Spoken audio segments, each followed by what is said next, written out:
श्री जय श्री राधे जय श्री राधे जय श्री राधे जय श्री राधे जय राधे श्री राधे जय राधे श्री राधे जय राधे श्री राधे जय राधे श्री राधे बरसाने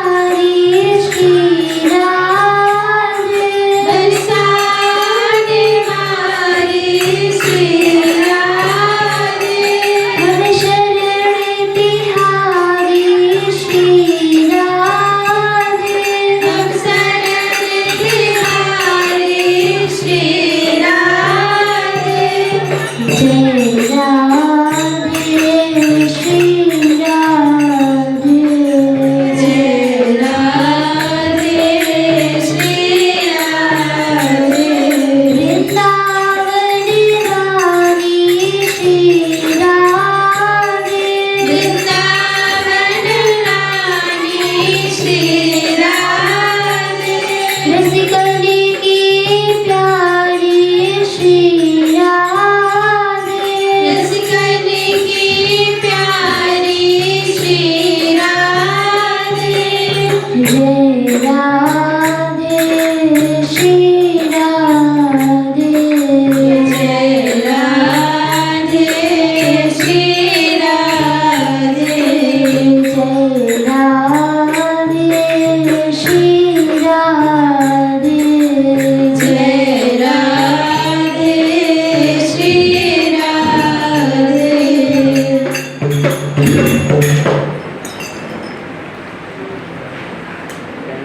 श्री राधा मानवेलाल एवं परम पूज्य शिष्य भाव महाराज के शुभ चरणों में कोटि कोटि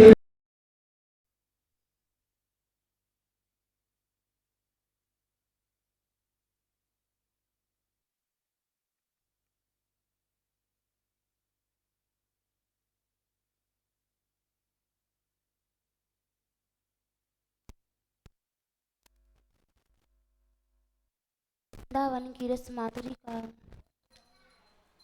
आस्वादन किया। ब्रज में बड़ी ही निष्ठा पूर्वक निवास किया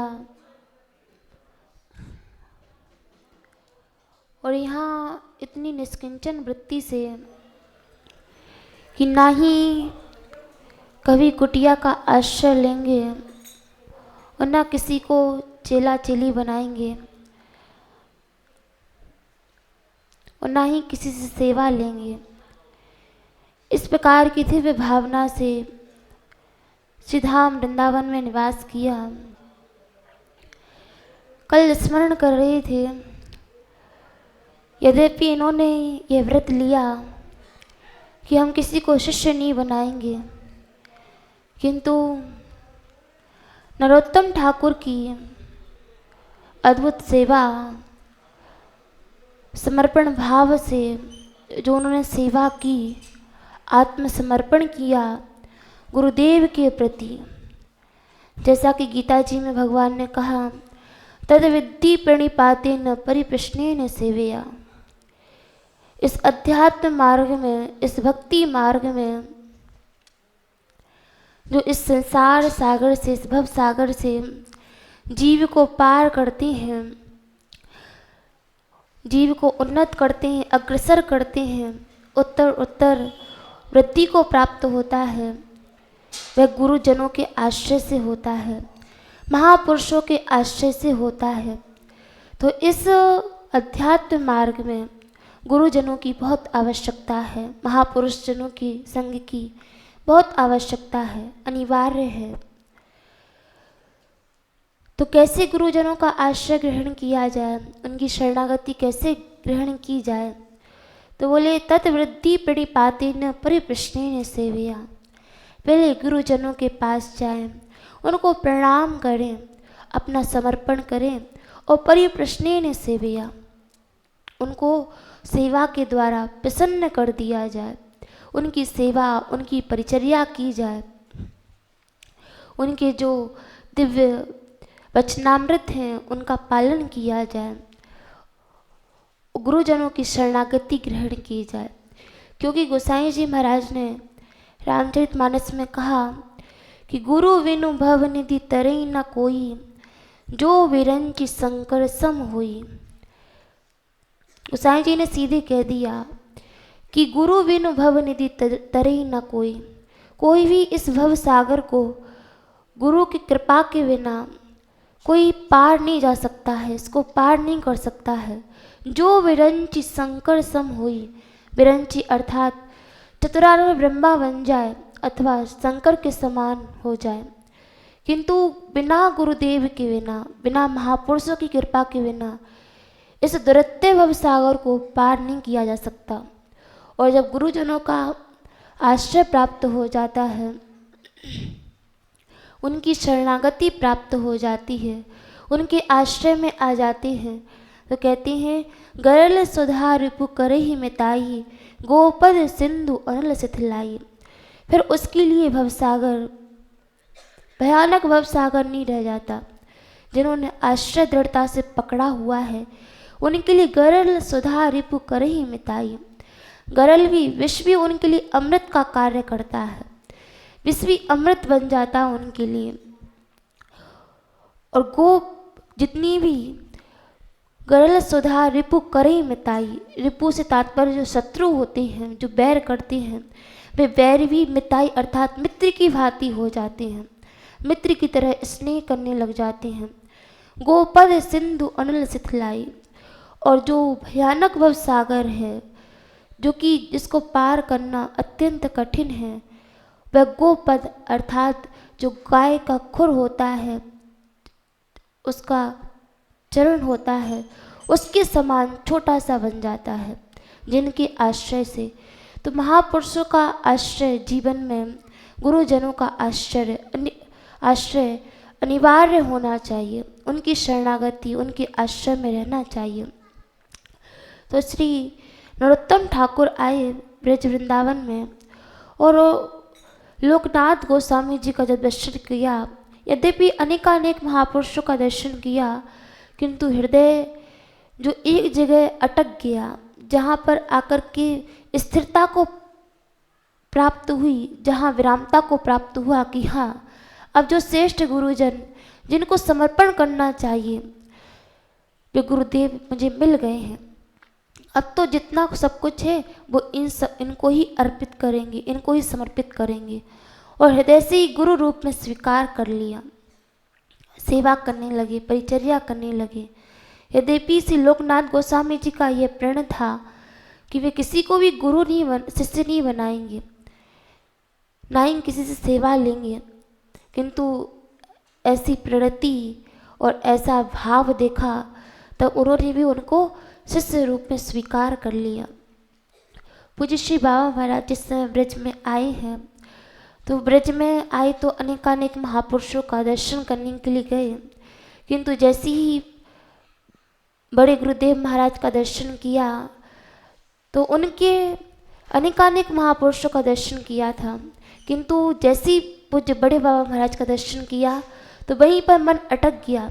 यद्यपि उन्होंने ये व्रत लिया था कि वे किसी को भी शिष्य नहीं बनाएंगे, किसी को भी चेला चेली नहीं बनाते थे, किंतु बाबा महाराज से कहा भी उन्होंने कि देखो हम किसी को शिष्य नहीं बनाते हैं। किंतु बाबा महाराज की जब शरणागति देखी तो उन्होंने भी कह दिया कि तुम यदि मुझे गुरु रूप में देखती है तो ठीक है। उन्होंने भी अनुमति दे दी, प्रदान कर दी। तो ये जो शिष्य का समर्पण होता है गुरुजनों के प्रति, तत् विद्धि प्रणिपाते न परिप्रश्नेन सेवया, जो गुरु को भी विवश कर देता है।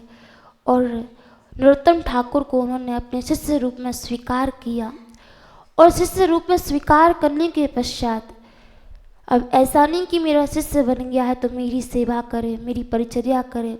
एक काल उस समय ऐसा आया था जिस समय जितनी भी महापुरुष जन थे, गौड़ीय वैष्णव, जिनको श्रीमन चैतन्य महाप्रभु जी ने भेजा था, श्री गोपाल भट्टी जी महाराज, श्री रूप सनातन गोस्वामी पाद जी महाराज, इन सभी ने लीला स्मरण किया। और उस समय जीव गोस्वामी जी महाराज के ऊपर संपूर्ण कार्यभार आ गया। तो उस समय उन्होंने विचार किया कि अब क्या किया जाए। यहाँ पर जो लीला स्थली हैं उनका भी प्राकटीकरण करना है और चैतन्य महाप्रभु जी की आज्ञा है कि ग्रंथों का प्रणयन भी करना है और जितनी भी साधक समुदाय हैं उन सबका आध्यात्मिक पोषण भी करना है, उनको भी सत्संग आदि करना है। तो इतने सारे कार्य अकेली कैसे करें, तो उनको उस समय कुछ विद्यार्थियों की आवश्यकता पड़ी और वहाँ पर नरोत्तम ठाकुर भी उनके शरणापन्न हुए। और नरोत्तम ठाकुर को ऐसा नहीं कि लोकनाथ गोस्वामी जी वृद्ध हो गए थे तो ये विचार करते कि अब मेरा शिष्य बन गया है तो अब इससे खूब सेवा ली जाए, यही मेरा सेवा करेगा, परिचर्या करेगा। ये सब विचार ना करके लोक कल्याण के लिए उन्होंने अपने शिष्य को आदेश दिया कि जाओ बंगाल में जाकर के जो चैतन्य महाप्रभु जी ने कहा भक्ति का प्रचार हो, नाम का प्रचार प्रसार करना है, चले जाओ वहाँ पर। जब ये आज्ञा हुई तो हृदय में बहुत अपार कष्ट हुआ कि अभी तो गुरु चरणार बिंदु का आश्रय प्राप्त हुआ और अभी गुरु की आज्ञा हुई कि जाओ बंगाल में जाकर के नाम प्रचार करो, भगवान नाम प्रचार करो। और आज्ञा मान करके और नरोत्तम ठाकुर चले गए हैं बंगाल में जीवों के कल्याण के लिए, नाम प्रचार प्रसार के लिए। और इस प्रकार से श्री लोकनाथ गोस्वामी जी महाराज यहाँ रह कर के सेवा करने लगे अपने श्री ठाकुर श्री राधा विनोद बिहारी जी की, उनकी परिचर्या की। प्रियदास जी महाराज वर्णन करते हैं कि भागवत गान रस खान सो तो प्राण तुल्य, अति सुख मान कहे गावे जोई मती है। कि श्री लोकनाथ गोस्वामी जी के श्री ठाकुर जी थे श्री राधा विनोद बिहारी जी, उनकी वे सेवा करते, परिचर्या करते। और एक बार तो सेवा करते करते ऐसे तन्मय हो गए, सेवा में डूब गए, न देहानुसंधान रहा और ना ही बाह्य शरीर की स्मृति रही, सब कुछ विस्मृत हो गया, सब कुछ भूल गए उस समय। और उन्होंने जब सेवा कर रहे थे, परिचर्या कर रहे थे, तो सेवा करते हुए श्री ठाकुर जी को सुंदर श्रृंगार किया और श्रृंगार करके श्री ठाकुर जी का जैसे ही मुखमंडल का दर्शन किया, मुखमंडल का दर्शन करते ही सब कुछ रूप सुधा को पान करते सब कुछ बेसुध हो गए, कुछ भी स्मरण नहीं रहा, सब कुछ भूल गए। और श्री ठाकुर जी के लिए सुंदर उन्होंने कुटिया का निर्माण किया था, क्योंकि गोसाई जी महाराज ने कहा कि सो सुख धर्म कर्म जरी जाओ, जहाँ न राम पद पंकज भाऊ। हमारे द्वारा जो भी धर्म कर्म बन रहा है उससे केवल इतना ही उसका फल है कि प्रभु श्री रामचंद्र जी के चरणार बिंदु में हमारा प्रेम हो जाए, हमारा स्नेह हो जाए। यदि राम जी के चरणों में प्रेम नहीं हुआ तो बोले सो सुख कर्म धर्म जरी जाओ, वे सभी सुख धर्म कर्म सभी जल जाए, उनसे भक्त को कोई प्रयोजन नहीं है। तो भगवान की जैसे परिचर्या हो, जैसे सेवा हो, आराधना की जैसे वृद्धि हो, श्री ठाकुर जी को सुख प्राप्त हो, वही वैष्णव को कार्य करना चाहिए। ऐसा नहीं कि वैराग्य के चक्कर में आकर के श्री बिहारन देव जी महाराज ने कहा कि भटकत फिरे बैरागी भटकत फिरे, हृदय बैर और आग। कहते कि हम बैरागी हो गए हैं और बैर और आग तो हृदय में है, नाम है वैरागी। ऐसी स्थिति नहीं होनी चाहिए। भक्त का हृदय जो है वो मृदु होना चाहिए, उसमें मृदुता होनी चाहिए, किसी से भी कटु व्यवहार ना करे, पारुष्य वचन ना बोले, पारुष्य व्यवहार ना करे। भगवान ने गीता जी में 16वें अध्याय में जहाँ पर देवी संपदा और आसुरी संपदा का वर्णन किया है तो बोले दम्भो दर्पो विमानश्च क्रोधा पारुष्य में वचः अज्ञानम अभिजातस्य पार्थन संपन्न मासुरी। आसुरी भाव है जो पारुष्य वचन बोलते हैं, कठोर वचन बोलते हैं, जो कि हृदय को विदीर्ण कर देती है। पारुष्य वचन नहीं बोलना चाहिए। और बोले कि अहिंसा सत्य क्रोध त्याग क्षांति अपेशुनम दया भूते सोलोलुप्तम मार्दावी चापलम। और जो देवी संपत्ति है, देवी संपत्ति क्या है कि मृदु मार्दवम अर्थात मृदुता का व्यवहार हो, मृदु भाषण किया जाए, मृदुता का व्यवहार होना चाहिए। ये देवी संपत्ति के जीवों के आचरण है।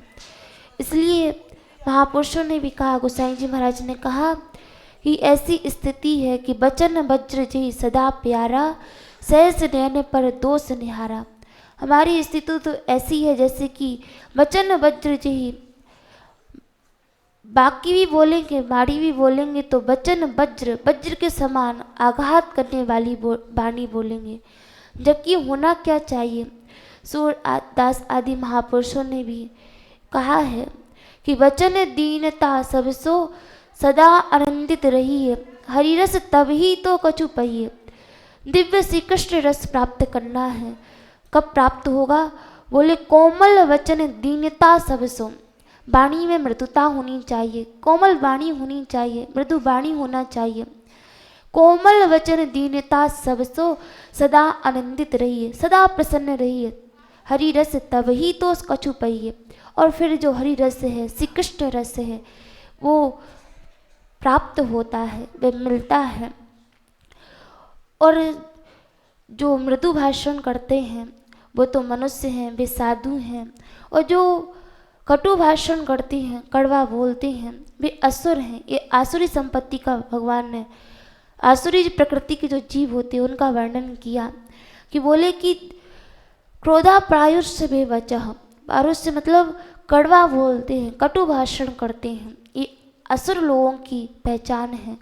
और वाणी से ही पता चल जाता है कि ये मनुष्य है, कि ये असुर है, कि ये साधु है, कि सज्जन है।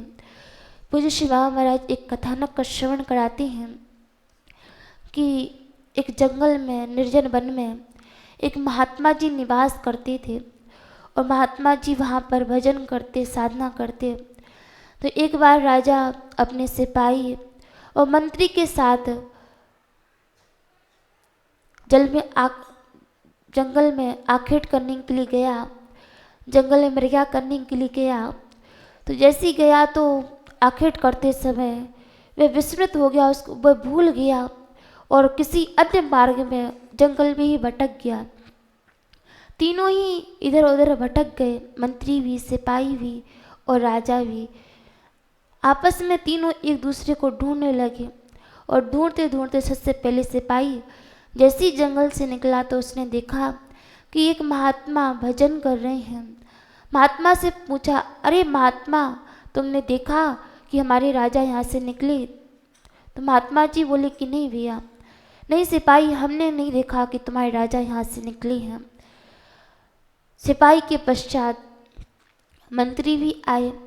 मंत्री ने भी जब तपस्वी को देखा, महात्मा को देखा, तो प्रणाम करके बोले कि हे महात्मन, क्या आपने राजा को यहाँ से निकलते हुए देखा? तो उस समय महात्मा बोले कि देखो मंत्री जी, हमने यहाँ से राजा को निकलते हुए नहीं देखा। जब मंत्री भी निकल गया, सिपाही भी निकल गया, तब पीछे से राजा आए। राजा साहब जैसे ही आए तो राजा साहब ने रिसीवर को देखा। ऋषि को देख करके उन्होंने साष्टांग दंडवत प्रणाम किया। प्रणाम करके और ऋषि के सामने हाथ जोड़ करके बोले, महाराज, कि आपने मेरे सिपाही मंत्री को किसी को देखा है? बोले, हाँ राजन, अभी अभी यहाँ से सिपाही और मंत्री निकले हैं, अभी अभी यहीं से गए हैं, यहीं से निकले हैं। राजा शीघ्र उस मार्ग से निकले और मार्ग में देखा कि सिपाही भी मिल गए, मंत्री भी मिल गए। आपस में चर्चा करने लगे, बड़े प्रसन्न हुए कि हम वन में भटक गए थे, दोनों मिल गए, परस्पर तीनों मिल गए हैं परस्पर में। तो तीनों ने चर्चा की कि पता कैसे चला, तुम हमारे पीछे कैसे आए? बोले, एक महात्मा जो जंगल में बैठे हुए थे ना, बस उन्हीं ने बताया कि यहाँ से सिपाही निकले, यहाँ से मंत्री निकले, बस उन्हीं की बात को सुनकर के हम चले आ रहे हैं। तो उन्होंने कहा कि देखो, जो महात्मा थे उनको हमने अपना परिचय नहीं दिया कि हम सिपाही हैं अथवा मंत्री हैं कि राजा हैं। ऐसा लगता है कि वे महात्मा त्रिकालदर्शी हैं, अंतर्यामी हैं। हमने अपना बिना परिचय दिए बिना ही वो हमको समझ गए कि हम सिपाही हैं, हम राजा, हम मंत्री हैं। ये कैसे जाना उन्होंने? चलो चलो, वो त्रिकालदर्शी दिखाई देते हैं, उनको प्रणाम करेंगे, उनके चरणों में विराजमान होंगे, कुछ देर सत्संग करेंगे। और प्रभावित होकर के तीनों जने आए, आकर के प्रणाम किया। वो कहा, महात्मन आप तो अंतर्यामी हैं, आप सब कुछ जानते हैं। बोले, वस्तुतः मैं तुमको नहीं जानता हूँ, मैं अंतर्यामी नहीं हूँ, किंतु जो तुम्हारी वाणी थी, जो तुमने वाणी का प्रयोग किया, सिपाही आया तो सिपाही की जो वाणी थी उससे ही पता चल गया कि ये तो सिपाही है। मंत्री ने जो बोला, मंत्री की वाणी को सुनकर के हमने अनुमान लगा लिया कि ये मंत्री है। राजा की वाणी को सुनकर के हमने अनुमान लगा लिया कि वो कौन नहीं, ये राजा है। वस्तुतः मनुष्य की जो वाणी है वही उसका बता देती कि ये असुर है अथवा ये मनुष्य है कि साधु है, ये किस पोस्ट पर है, वह मनुष्य की वाणी ही बता देती है। तो भगवान ने गीता जी में कहा कि दम्भो दर्पोभिमानश्च क्रोधा पारुष्य में वचः। जो पारुष्य वचन बोलते हैं, जो कठोर वचन बोलते हैं, वे तो आसुरी प्रकृति के जीव हैं। वो अहिंसा सत्य अक्रोध क्रोधा पारुष्य में वचः मार्दवी चापलम। और बोले कि जो मार्दव अर्थात जो मृदुता का व्यवहार करते हैं, मृदु भाषण करते हैं, वे देवी संपदा के लोग हैं, वे देवी जीव हैं जो मृदु भाषण करते हैं, मीठा बोलते हैं। तो श्री लोकनाथ गोस्वामी जी महाराज इस मृदुता का विचार करते हुए उन्होंने भगवान के लिए सुंदर कुटिया का निर्माण किया और श्री ठाकुर जी को, श्री राधा विनोद बिहारी जी को उसमें विराजमान किया। उनकी जो सेवा थी, परिचर्या थी, वे सुचारू रूप से चलने लगी और सदैव रस में, श्री कृष्ण प्रेम में, श्री राधा विनोद बिहारी के प्रेम में सदा निमज्जित रहते थे। उनको ध्यानुसंधान भी नहीं रहता था। एक बार श्री ठाकुर जी का श्रृंगार कर रहे थे और श्रृंगार करते हुए शुद्ध हो गए, उनकी रूप माधुरी का पान करते हुए। जब श्री ठाकुर जी ने देखा कि अरे अब श्रृंगार के पश्चात श्री ठाकुर जी को भोग भी तो लगाना है, श्री ठाकुर जी के लिए भोग भी तो बनाना है, और ये तो दर्शन में ही डूब गए, इनको तो ध्यानुसंधान भी नहीं है। जब बहुत विलम्ब हो गया तो स्वयं श्री ठाकुर जी वहाँ पर लोकनाथ गोस्वामी जी का स्वरूप धारण करके आए और स्वयं ही रसोई गृह में जाकर के और सुंदर रसोई बनाने लगे, सुंदर भोजन बनाने लग गए। अब उसी समय एक सेवक आया। सेवक ने विचार किया कि इस समय गुरुदेव तो कुटिया में, रसोई गृह में होंगे, श्री ठाकुर जी के लिए भोजन बना रहे होंगे। और जैसे ही वह रसोई गृह में गया तो उसने देखा कि लोकनाथ गोस्वामी जी महाराज बड़े ही प्रेम भाव से श्री ठाकुर जी के लिए भोजन बना रहे हैं, भोग बना रहे हैं। देख करके बड़ा आनंदित हुआ। फिर विचार आया कि श्री ठाकुर जी के दर्शन कर लें। श्री राधा विनोद बिहारी जैसे ठाकुर जी के दर्शन करने के लिए गया तो वहाँ क्या देखता है कि वहाँ पर भी लोकनाथ गोस्वामी जी श्री ठाकुर जी की रूप माधुरी का पान कर रहे हैं, वे दर्शन कर रहे हैं। जब इस प्रकार से दर्शन किया तो बड़ा आश्चर्य हुआ। पहले तो उसे लगा कि लगता है कि मेरे नेत्रों को धोखा हो गया है, कि पहले तो रसोई गृह में भी लोकनाथ गोस्वामी जी को देखा और फिर श्री ठाकुर जी के मंदिर में भी दर्शन कर रहे हैं। बड़ा आश्चर्य हुआ। इस प्रकार से वे कभी मंदिर में जाता तो कभी रसोई गृह में जाता, उसको ये पता ही नहीं चला कि लोकनाथ गोस्वामी जी हैं कौन। क्योंकि भगवान ने गीता जी में कहा कि जिसको ये ध्यानुसंधान नहीं रहता है, जो सब कुछ छोड़ कर के श्री कृष्ण प्रेम में डूब जाता है, उसकी स्थिति ऐसी ही होती है कि उसको शरीर के संसार में क्या हो रहा है उसको यह भान नहीं रहता है। सुतीक्षण जी के बारे में गोसाई जी महाराज ने लिखा था कि दिसी अरु विधि से पंथ नहीं सूझा, को में चलो कहानी बूझा। जिस समय प्रभु श्री रामचंद्र जी के दर्शन किए उसके पश्चात उनको ये ध्यानुसंधान नहीं रहा कि मैं कहाँ जा रहा हूँ, किस दिशा में जा रहा हूँ, किस दिशा से मुझे जाना चाहिए, मैं क्या बोल रहा हूँ, क्या कर रहा हूँ, ये उनको ध्यानुसंधान नहीं रहा, कुछ भी भान नहीं रहा। ऐसी स्थिति लोकनाथ गोस्वामी जी की हो गई। और फिर जब ऐसी स्थिति हुई तो भगवान ने कहा है स्वयं गीता जी में, जब इस प्रकार से अनन्य भाव से कोई भगवान का भजन करता है, उनकी सेवा, उनकी परिचर्या करता है, और सच्ची उपासना यही है कि भगवान में अनन्य हो जाए, उसको ध्यानुसंधान में नहीं रहे कि बाहर क्या हो रहा है, बाहर क्या नहीं हो रहा है। यही सच्ची भक्ति है, यही भक्ति का स्वरूप है। भगवान ने गीता जी में कहा, मन मना भव मद भक्तो मध्या जीवा माम नमस्कुरु मामे वैसे सत्यम ते प्रति जाने प्रियोसी में। बोले जो मेरा भक्त होता है, मन मना भव मद भक्तो, वह अपना जो मन है वो मुझ में ही अर्पित कर देता है, मुझ में ही अपने मन को लगा देता है। और मन की जो तन्मयता है इसी को अनन्यता कहा गया है कि मन का प्रभु चरणों में लग जाना ही अनन्यता है।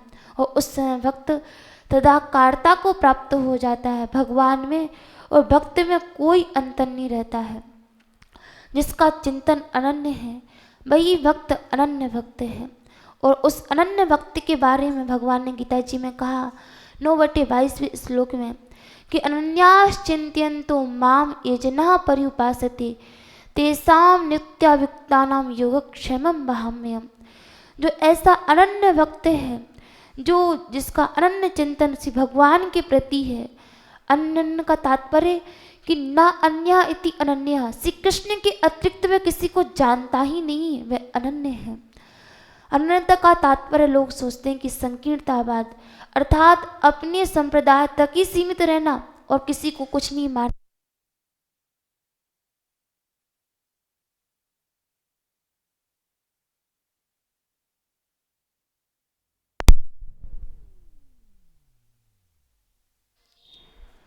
अनन्याश्चिंत्यन्तो माम ये जनाः पर्युपासते तेषां नित्याभियुक्तानां योगक्षेमं वहाम्यहम्।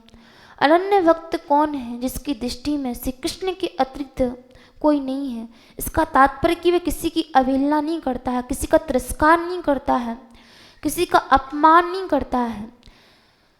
अपने आराध्य में उसका समर्पण होता है और अन्यत्र भी उसका भाव होता है। इसी का नाम अनन्यता है। अनन्यता तात्पर्य समझ लेते हैं कि संकीर्णतावाद, कि केवल अपने संप्रदाय तक सीमित रहते हैं लोग और अन्य संप्रदायों की अवहेलना करने लग जाते हैं, उनकी निंदा करने लग जाते हैं। ये भक्ता अपराध है, वैष्णव अपराध है। अनन्यता से तात्पर्य कि श्री कृष्ण ही सब कुछ है। जिसका चिंतन अनन्य हो जाए श्री कृष्ण के प्रति, वही अनन्य भक्त है। और भगवान ने कहा जो ऐसे अनन्य भक्त हैं, अनन्याश्चिंत्यन्तो माम ये जनाः पर्युपासते, जो अनन्य भाव से केवल भगवान का भजन कर रहे हैं, तो ऐसे जो भक्त हैं माम ये जनाः पर्युपासते तेषां नित्याभियुक्तानां योगक्षेमं वहाम्यहम्। भगवान बोलते हैं ऐसे भक्तों का योगक्षेम मैं स्वयं वहन करता हूँ, ऐसे भक्तों का योगक्षेम मैं स्वयं धारण करता हूँ। कि योगक्षेम से तात्पर्य कि योग अर्थात जो अप्राप्त वस्तु है, भक्त के पास जो वस्तु नहीं है उसको प्राप्त कराती हैं। क्षेम से तात्पर्य जो वस्तु प्राप्त हो गई है वो उसकी रक्षा भी स्वयं भगवान करते हैं। स्वयं योगक्षेमं वहाम्यहम्। कोई अनन्य भाव से उनका चिंतन तो करे, उनका भजन तो करे, तो आज भी भगवान उन भक्तों का योगक्षेमं वहाम्यहम्, योगक्षेम वहन करते हैं। जब अनन्य भाव से लोकनाथ गोस्वामी जी महाराज श्री कृष्ण की रूप माधुरी का पान कर रहे थे, देखा कि भोजन का समय हो गया, तो स्वयं श्री ठाकुर जी लोकनाथ गोस्वामी जी के रूप में आकर के उनके लिए सुंदर भोजन बनाने लगे। सुंदर भोजन बनाया कि ठाकुर जी ने दिखा दिया स्वयं कि योगक्षेमं वहाम्यहम्। तुम्हारा यदि अनन्य चिंतन मेरे प्रति हो, समर्पण मेरे प्रति हो, तो मैं योगक्षेमं वहाम्यहम्, मैं उन भक्तों का योगक्षेम वहन करता हूँ। और भक्तमाल जी में ऐसे कितने उदाहरण हैं जहाँ पर भगवान ने भक्तों की योगक्षेम को वहन किया है। हमारा जो चिंतन है वह दूषित होता है, इसलिए अनन्य चिंतन नहीं बन पाता है। अनन्य चिंतन तभी बनेगा जब एकमात्र आराध्य पर दृष्टि केंद्रित होगी, आराध्य ही दिखाई देंगे, तभी अनन्य चिंतन होता है। और इस योगक्षेमं वहाम्यहम् भगवान ने योगक्षेम वहन किया, इसको सभी महापुरुषों ने अनुभव भी किया। श्री सूरदास जी महाराज की बड़ा प्रसिद्ध पद है, उन्होंने गाया अब वे विपदा हूँ न रही। जिस समय सूरदास जी महाराज आई हैं ब्रज में, तो उन्होंने रुणकता ग्राम से ब्रज में जैसी आए, तो जैसी ब्रज में आए तो उस समय क्योंकि अंधे हैं, नेत्रहीन हैं बाल्यकाल से ही, तो जैसे ही आए हैं श्री सूरदास जी महाराज, तो उस समय अनेकानेक विपत्तियाँ को उनको सामना करना पड़ा, क्योंकि अकेले चले थे घर से। तो सूरदास जी महाराज कुछ दिनों के पश्चात उन विपत्तियों का स्मरण करते हैं। सूरदास जी महाराज ने कहा, अब वे विपदा हूँ न रही। अरे विपत्तियों के जो दिन थे वे अब विपत्तियाँ नहीं रही। लेते राख पलक गोलक ज्यों, मनसा कई सुमरत हैं जब जब मिलते तब तब ही। जब भी श्री ठाकुर जी का मन से चिंतन करते थे तभी श्री ठाकुर जी सामने आ जाते थे, सामने प्रकट हो जाते थे। अपने दीन दास के हित लगी फिरते संग संग ही। जो दीन दास है उनके शरणागत हो गया है, जो अनन्य भाव से उनका भजन कर रहा है, वो कह रहे कि अपने दीन दास के हित लगी फिरते संग संग ही। श्री ठाकुर जी उस भक्त के पीछे पीछे डोलते हैं, कभी इसको कोई कष्ट ना आ जाए, दुख ना आ जाए।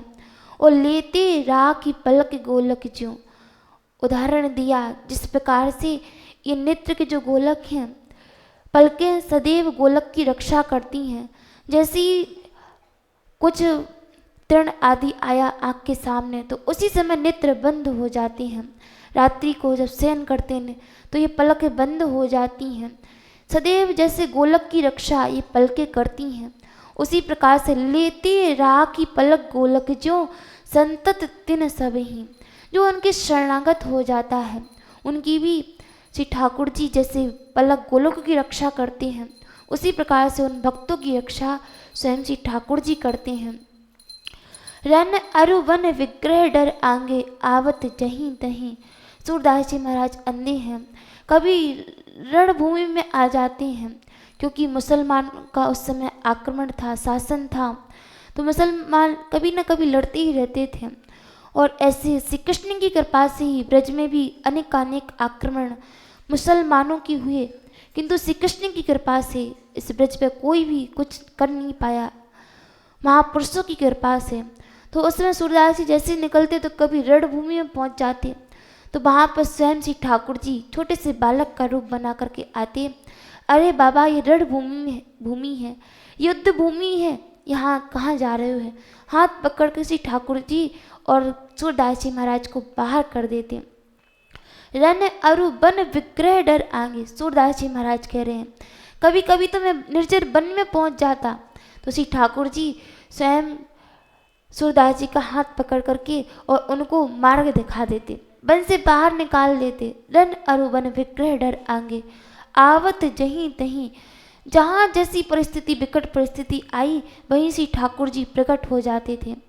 राख लियो तुम ही जग जीवन त्रासनी ते सभी ही। क्योंकि वो जग जीवन है, श्री कृष्ण सब जितनी भी जीव हैं उन सब के जीवन है।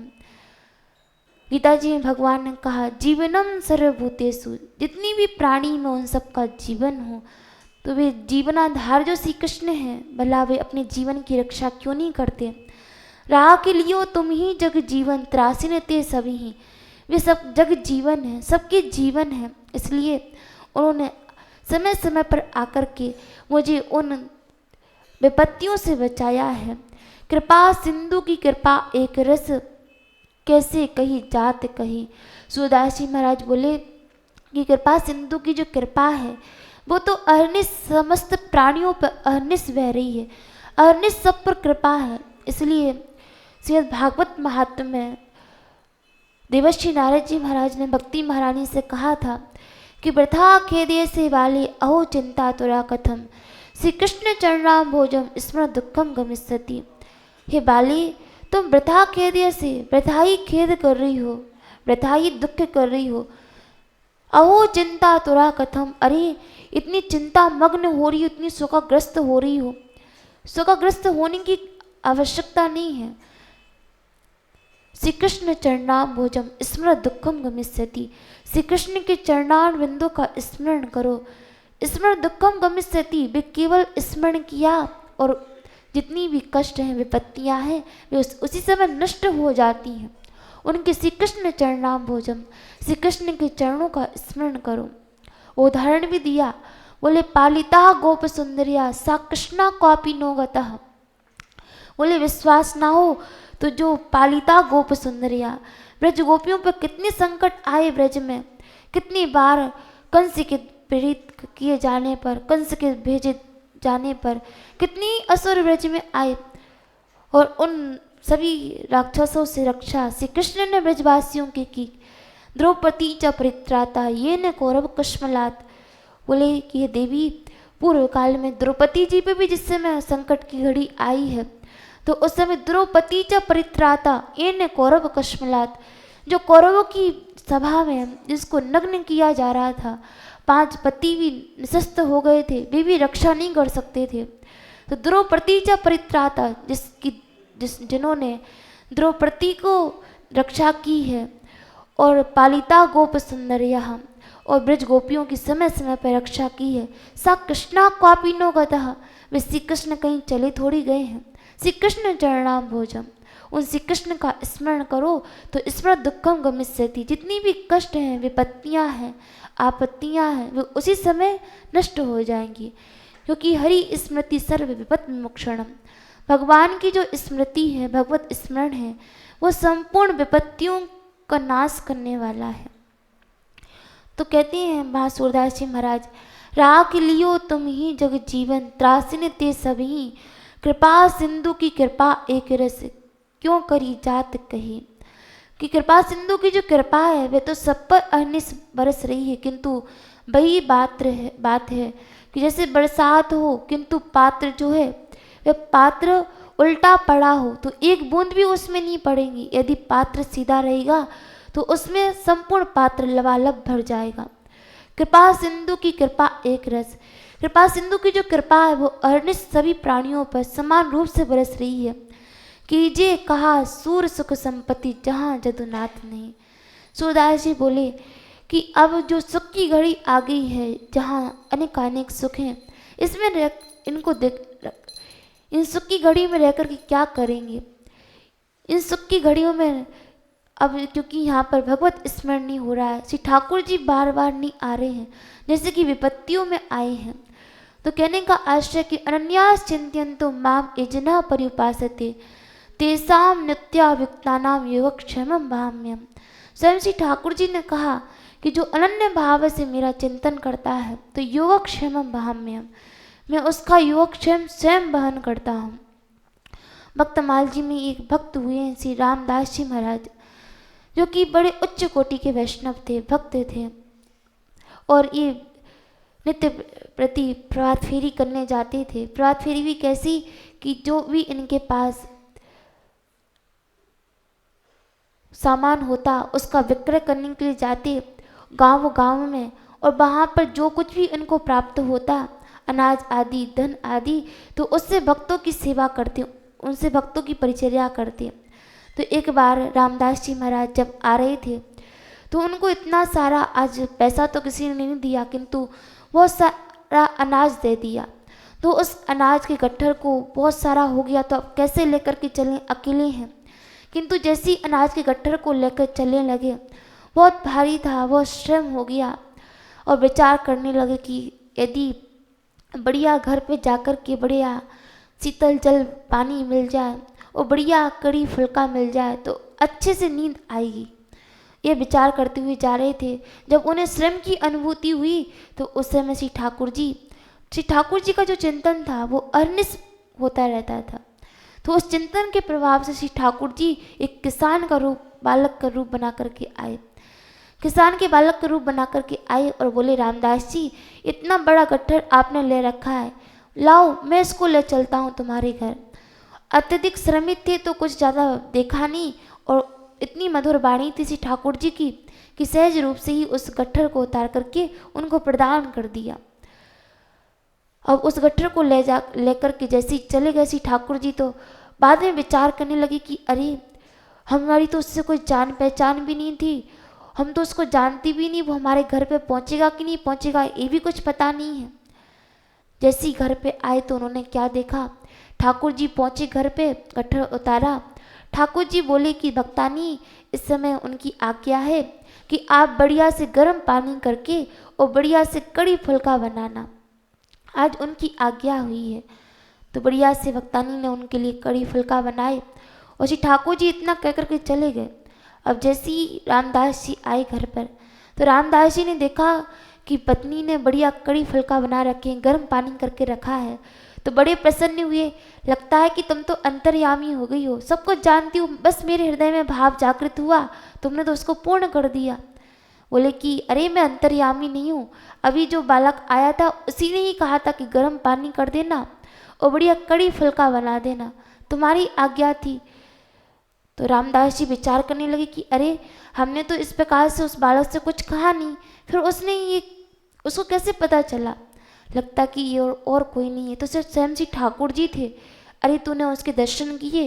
बोले नहीं, मैं तो अंदर कार्य कर रही थी, मैंने उसके दर्शन नहीं किए, लेकिन उसके दर्शन, उसकी वाणी जो थी अत्यंत मधुर थी, उस वाणी को मैंने सुना है। तो उस समय श्री रामदास जी महाराज बड़े दुखित हुए कि अरे स्वयं श्री ठाकुर जी आए, साक्षात श्री ठाकुर जी आए और आकर के उनके दर्शनों का लाभ नहीं लिया।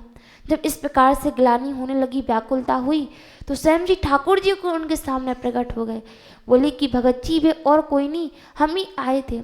यह सुन करके तो उनको बड़ा कष्ट हुआ कि देखो श्री ठाकुर जी की सेवा तो हमसे नहीं हुई और भगवान ही स्वयं सेवा करके चले गए।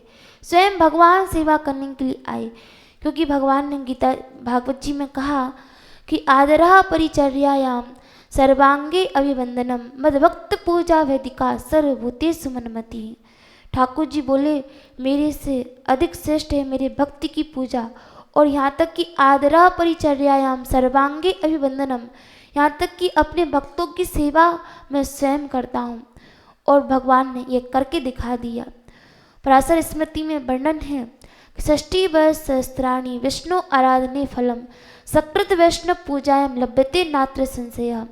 पराशर जी महाराज कहते हैं कि कोई भगवान की सेवा षष्ठी वर्ष सहस्त्राणि 60,000 वर्ष तक कोई भगवान की सेवा कर रहा है, विष्णु आराधने फलम सकृत वैष्णव पूजायाम लभ्यते नात्र संशया, और एक बार भक्ति की सेवा कर ली, सकृत मतलब एक बार सेवा कर ली, तो जो 60,000 वर्ष तक उसने भगवान की सेवा की उसका फल केवल एक वैष्णव की सच्चे भाव से सेवा कर दी तो वही फल उसको प्राप्त हो जाता है। इसलिए स्वयं भगवान ने भी जब नवदा भक्ति का निरूपण किया, वर्णन किया, तो सबरी माता से बोले कि सातव में मोही जग देखा। सातवीं भक्ति क्या है कि संपूर्ण जगत को मुझ में ही देखना, मेरे स्वरूप ही देखना कि संपूर्ण जगत जो है वो मेरा ही स्वरूप है। किंतु मोती संत अधिक कर लेखा, किंतु जो भक्तजन है उनको मुझसे भी श्रेष्ठ मानना, वे मुझसे भी श्रेष्ठ हैं, वो मुझसे भी बड़े हैं। मोती संत अधिक कर लेखा, वे मेरे समान नहीं, मेरा स्वरूप बस समझना, मोती संत अधिक कर लेखा, मुझसे भी उनको श्रेष्ठ समझना। और महापुरुषों ने भी कहा है कि अंतर्यामी गर्भगत संत सुंदरी माही, तुलसी पूजे संत के दो पूजे जाही।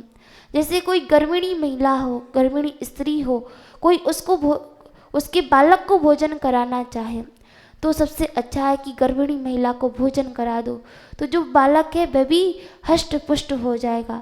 तो तुलसीदास जी महाराज कहते हैं कि अंतर्यामी गर्भगत संत सुंदरी माही, वे संतजन जो है महापुरुष जन है वे साधु के समान हैं, संत के समान हैं, और श्री ठाकुर जी उस बालक के समान हैं। उनके हृदय में जो विराजमान भगवान हैं, यदि भक्तों को भोजन कराओगे तो उनके हृदय में विराजमान श्री ठाकुर जी स्वयं ही भोजन ग्रहण कर लेंगे, स्वयं ही उस सेवा को, उस परिचर्या को स्वीकार कर लेंगे, अपना लेंगे। तो कहने का तात्पर्य है कि अनन्यास चिंतयन्तु माम एजना पर्युपासते तेसाम नित्यायुक्तानाम योगक्षेमम भाम्यम। स्वयं श्री ठाकुर जी ने कहा कि अनन्य भाव से उनका कोई चिंतन करता है तो योगक्षेमम भाम्यहम। श्री ठाकुर जी कह सकते थे कि मैं किसी के द्वारा डुबा देता हूँ, किंतु अहम बहामी, मैं स्वयं उसको बहन करके आता हूँ।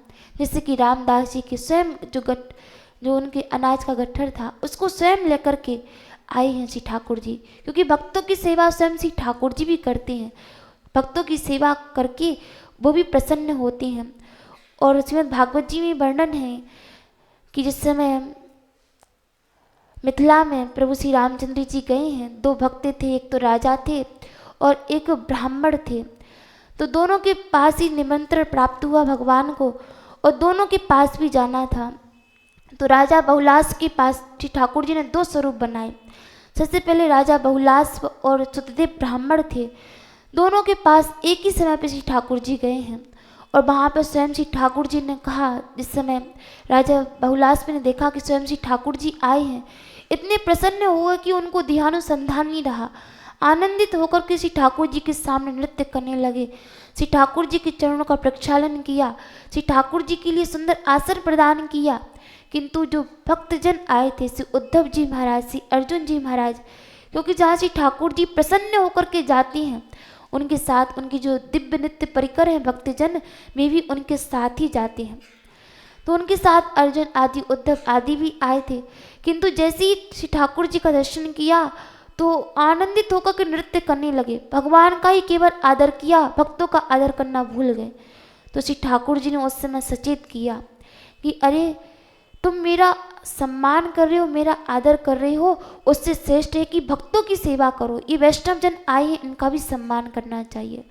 और भगवान कहते हैं एवं सो भक्तियो राजन, भगवान भक्त भक्तिमान। भगवान स्वयं कह रहे हैं कि हम भक्तों के भक्त हैं। जैसे भक्तों की सेवा भगवान कर सकते हैं, वैसे कोई अन्य नहीं कर सकता है। क्योंकि एवं सो भक्तियो राजन, भगवान भक्त भक्तिमान, वे भक्त हैं भक्तों के, भगवान सबसे श्रेष्ठ भक्त हैं भगवान भक्तों के। तो भगवान स्वयं भक्तों की सेवा करते, उनकी परिचर्या करते हैं। तो लोकनाथ गोस्वामी जी महाराज जब उनका चिंतन अनन्य हुआ, श्री ठाकुर जी की रूप माधुरी का दर्शन करने लगे, तो स्वयं श्री ठाकुर जी भोजन बनाने के लिए आए। और लोकनाथ गोस्वामी जी का दर्शन जैसे सेवक ने किया, उसको पता चल गया कि लगता है कि एक तो लोकनाथ गोस्वामी जी हैं और एक कोई अन्य है। तो जो मंदिर में विराजमान श्री लोकनाथ गोस्वामी जी ठाकुर जी के दर्शन कर रहे थे, उनके चरणों में जाकर के प्रणाम किया, दंडवत किया। लोकनाथ गोस्वामी जी से कहा कि गुरुदेव आप यहाँ पर हैं, तो फिर रसोई में कौन भोजन बना रहा है? तो लोकनाथ गोस्वामी जी को ध्यानुसंधान हुआ, तो उन्होंने विचार किया कि अरे कि हमारे अतिरिक्त भी कोई रसोई में भोजन बना रहा है, चलो चल के देखते हैं। तो जैसे ही रसोई में आए तो देखा कि कोई नहीं है वहाँ पर। तो और जो भोजन था भोग बना हुआ रखा हुआ था। समझ गए कि ये और कोई नहीं है, स्वयं श्री ठाकुर जी ही हैं, स्वयं श्री ठाकुर जी ही आए हैं। क्योंकि स्वयं भगवान ने कहा एवं सो भक्तियो राजन, भगवान भक्त भक्तिमान। कोई अनन्य भाव से भगवान का चिंतन तो करके देखे, कोई अनन्य भाव से उनकी शरणागति तो ग्रहण करें, फिर योगक्षेमम भाम्यम, उस भक्त को योगक्षेम आदि की चिंता उस भक्त को नहीं करनी पड़ती। योगक्षेमम भाम्यम, ठाकुर जी कहते अहम बहामी, फिर मैं उसका योगक्षेम वहन करता हूँ। जय श्री राधे।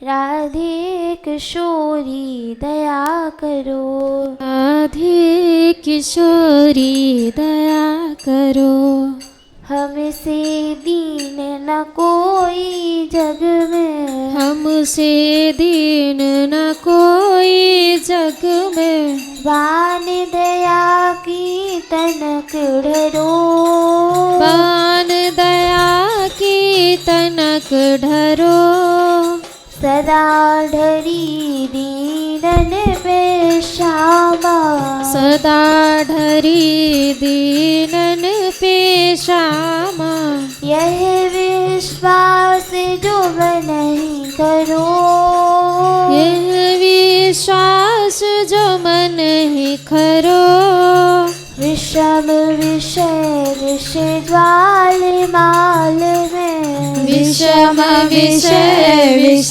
ज्वाल माल में, विविध ताप तापन जुझरो, विविध ताप तापन जुझरो, दीन रहित अवतरी जगत में, दीन निहित अवतरी जगत में, दीन पालिनी अविचरो, दीन पालिनी अविचरो, दास तुम्हारो आस और की, दास तुम्हारो आस और की, हरो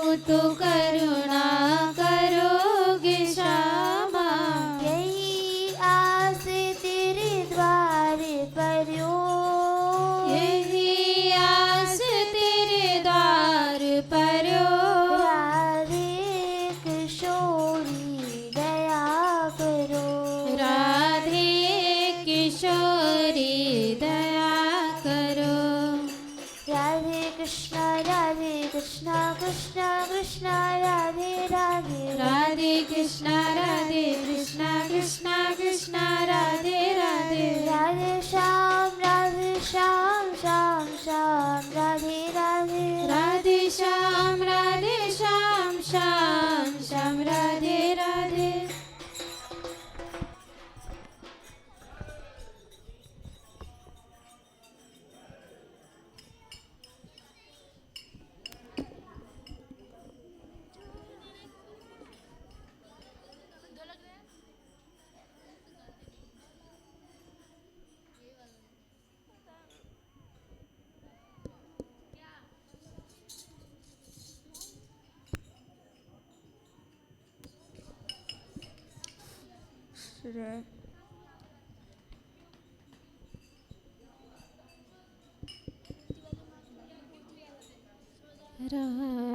कृष्णा